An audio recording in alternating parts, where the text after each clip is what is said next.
Halo,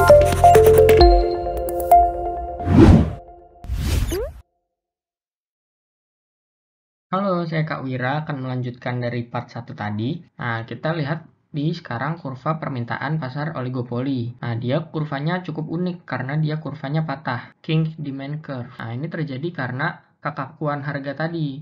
Ketika pelaku pasar menurunkan harga, bukan berarti pelaku pasar yang lain, pasti pelaku pasar yang lain ikut menurunkan harga. Jadinya dia memiliki dua elastisitas gitu ibaratnya. Jadi ketika di sini masih elastis, lalu ketika di sini inelastis. Jadi penurunan drastis ketika ada di titik ini, yang mana ini penurunan harga habis-habisan gitu. Tapi tidak diiringi dengan perubahan permintaan yang sesuai. Lalu kita masuk ke pasar monopoli. Nah, kalau tadi oligopoli itu beberapa saja ininya pelaku pasarnya. Kalau monopoli seperti namanya mono itu pelaku pasarnya hanya satu.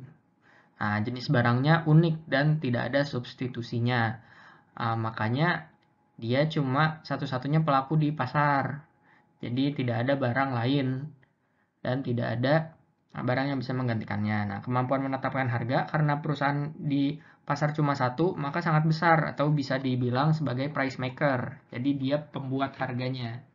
Lalu hambatan masuk dan keluar sangat besar atau bahkan hampir tidak mungkin untuk masuk gitu. Bisa cuma sangat sulit lah untuk masuk ke pasar karena ketika ada pelaku lain masuk ke pasar sudah bukan menjadi pasar monopoli karena udah lebih dari satu. Lalu syarat keseimbangannya sama dengan yang lain, MR sama dengan MC, di mana D sama dengan AR dan P sama lebih besar daripada MC. Nah, ini bedanya di sini P sama lebih besar daripada MC untuk jangka panjangnya atau long run-nya. Ketergantungan dengan pelaku lain tidak ada karena dia cuma sendiri. Keseimbangan jangka pendeknya bisa memperoleh laba normal, laba supernormal, laba normal, dan rugi minimum. Keseimbangan jangka panjangnya bisa memperoleh laba supernormal. Balik lagi, semakin banyak pelaku di pasar, maka semakin kecil keuntungan yang bisa didapat. Sebaliknya, semakin sedikit, semakin besar. Nah, ketika cuma satu, maka keuntungan yang didapat bisa besar. Gitu. Persaingan harga tidak ada karena tidak ada persaingan. Lalu, contohnya seperti PT KAI dan PT PLN. Nah, ini kan komoditas yang dikuasai oleh pemerintah, hanya pemerintah saja yang berada di pasar tersebut, tidak ada pelaku pasar yang lain.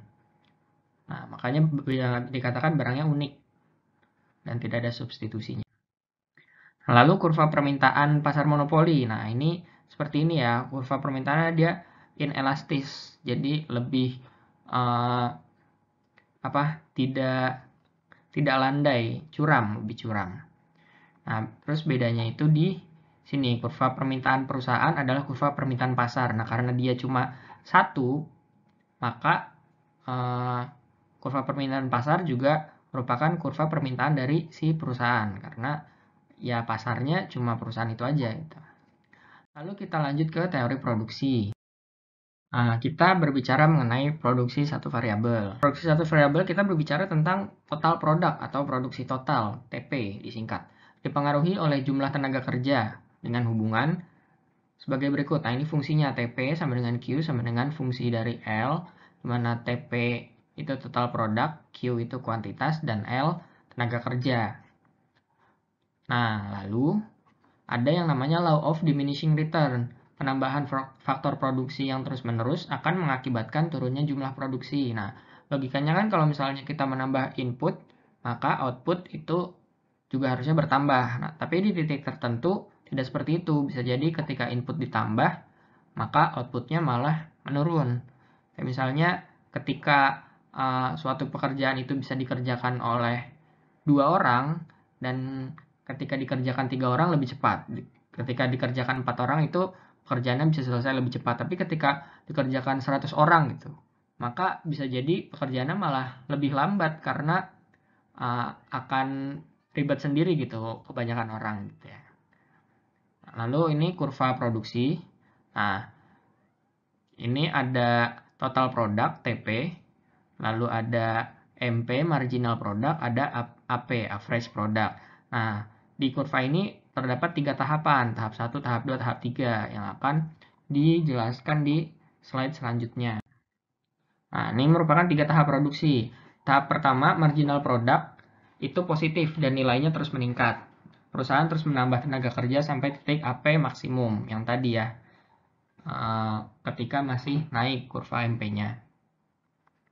Lalu tahap kedua, ketika AP mencapai maksimum dan MP mengalami penurunan. Nah, perusahaan mengalami law of diminishing return yang tadi, penurunan jumlah output seiring dengan penambahan input. Tapi perusahaan belum berhenti menambah tenaga kerja sampai MP sama dengan 0. Kenapa? Karena total produknya itu masih naik, jadi total produknya belum maksimum. Lalu tahap 3 setelah MP sama dengan 0, maka TP maksimum dan perusahaan berhenti merekrut tenaga kerja. Nah, itu baru total produknya setelah maksimum itu akan turun, makanya perusahaan tidak menambah tenaga kerja lagi. Lalu ada produksi dua variabel. Nah, produksi dua variabel kita berbicara tentang kurva Isoquan yang pertama. Menunjukkan berbagai macam kombinasi penggunaan faktor produksi, yaitu kapital dan labor, yang menunjukkan tingkat output yang sama. Biasanya hanya menggunakan dua faktor produksi, yaitu kapital atau modal, dan juga labor atau tenaga kerja. Nah, asumsinya semakin kurva Isoquan ke kanan, maka produksi semakin tinggi. Kurva Isoquan menurun dari kiri atas ke kanan bawah dan cembung. Kurva Isoquan tidak saling berpotongan. Nah, ini fungsi produksinya. Q sama dengan fungsi dari K dan L, di mana K itu kapital atau modal, L itu labor atau tenaga kerja. Lalu ada yang namanya marginal rate of technical substitution. Berapa banyak faktor produksi yang harus dikorbankan untuk menambah satu faktor produksi lain, dan sebaliknya, untuk mencapai tingkat produksi yang sama, masih di satu kurva, yaitu kurva Isoquan. Nah, ini gambarnya ya, ini kurva Isoquan semua. Nah, tadi kan asumsinya ini, dia tidak berpotongan antar kurva Isoquan. Nah, semakin tinggi, ini kan misalnya kurva yang pertama yang ini, lalu kurva yang kedua yang ini, kurva yang ketiga yang ini. Nah, dia semakin tinggi atau semakin ke kanan, itu produksinya semakin tinggi juga gitu. Dan dia bentuknya cembung dan tidak saling berpotongan. Ini nanti kalau di konsumen itu sama dengan kurva indifference. Ya. Lalu selanjutnya ada kurva isokos. Nah, ini temannya kurva Isoquan. Kurva isokos itu menunjukkan berbagai macam kombinasi penggunaan faktor produksi, kapital dan labor yang memberikan tingkat biaya atau cost yang sama bagi produsen. Nah, kurva isokos akan berotasi jika terdapat perubahan harga faktor produksi dan akan bergeser jika ada peningkatan anggaran. Nah, ini kurva isokosnya. Ya, misalkan ini di sumbu ini merupakan kapital, sumbu X-nya merupakan labor atau tenaga kerja. Nah, anggaran yang kita punya misalkan X. Nah, di anggaran itu kita bisa mendapatkan kapital sebanyak ini dan labor itu 0. Kan ini kapitalnya semua ya, digunakan untuk kapital semua. Dan kalau di titik ini L digunakan untuk labor semua. Nah, di garis ini merupakan kombinasi di antara keduanya yang memiliki biaya yang sama, tingkat biaya yang sama. Nah, ini apabila kurva isokos itu berotasi atau ada perubahan harga dari dari faktor produksi, salah satu faktor produksi, maka dia akan berotasi seperti ini. Misalnya dari sini tenaga kerja lebih mahal, jadi yang didapat lebih sedikit. Lalu di sini juga lebih mahal, jadi lebih sedikit. Sedangkan apabila ada peningkatan anggaran, dia bergeser. Karena dua-duanya itu bisa nambah gitu. Modalnya bisa nambah, tenaga kerjanya bisa nambah. Jadinya dia bergeser.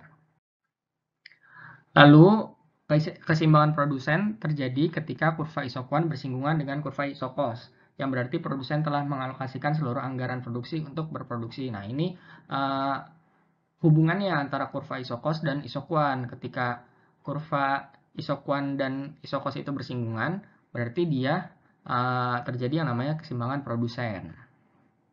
Jadi kan Isokos itu biaya, Isoquan itu kuantitas. Nah, kuantitasnya, jumlah kuantitasnya dihubungkan dengan jumlah biayanya. Gitu. Lalu ada yang namanya increasing return to scale, peningkatan 1% input menambah output lebih dari 1%. Lalu ada constant return to scale itu tepat 1%, dan juga ada decreasing return to scale itu kurang dari 1%. Lalu ada economies of scale, penurunan biaya rata-rata jangka panjang akibat peningkatan output yang dihasilkan. Misalnya ketika kita memproduksi 100 produk sama 1000 produk, itu biaya per produknya itu bisa jadi lebih murah yang 1000 produk itu, lebih banyak. Bahkan kalau kita beli pun kayak gitu kan. Nah, ini keseimbangan produsen kayak gini. Nah, ini kurva ISO cost-nya. Ini kurva ISO Quant-nya. Ketika dia bersinggungan, nah ini berarti sudah maksimum anggaran yang dialokasikan gitu. Nah, produsen telah mengalokasikan seluruh anggaran produksi untuk berproduksi. Kalau misalnya dia kurva ISO Quant-nya masih di bawah kurva ISO cost, maka masih bisa berproduksi lagi gitu. Anggarannya belum digunakan semuanya. Ya, sekian materi dari saya tadi mengenai pasar dan juga teori produksi. Mudah-mudahan bisa dipahami. Terima kasih.